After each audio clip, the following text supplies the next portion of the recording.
Kereta, kahwin atau rumah? Mana satu dulu? Okay, first kali untuk commute pergi kerja lah. Tempat kerja kita tu ada LRT, ambil public transport dulu untuk permulaan, untuk kita tahu berapa costing kita untuk 3 bulan pertama.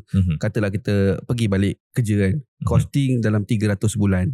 Tapi kita ada time consuming kat situ. Mungkin kalau kita ada kereta sendiri, dia lebih mempercepatkan.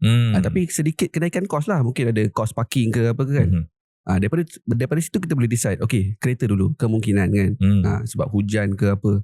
Yang kedua, pasal rumah pula. Okay, kalau kita ada berkawan-kawan kan, sewa dengan kawan-kawan dulu. Sebab untuk permulaan hidup ni selalunya, macam saya sendirilah, 5 tahun pertama memang saya duduk dengan kawan-kawan dulu. Jadi kita boleh buat bisnes, kita boleh bahagikan rumah tu 3 bilik, bayar sedikit-sedikit. Kalau saya terus beli sebiji rumah tu, lingkup, tak jadi apa. Lepas tu pasal kahwin pula.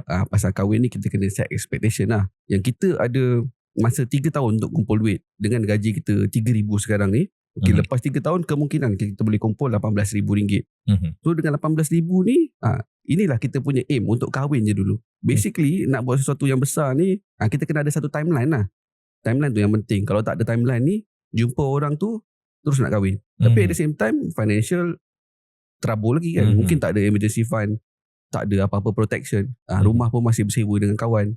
Bagi saya yang paling penting untuk 3 benda ni, aim lah. Aim dan juga timeline.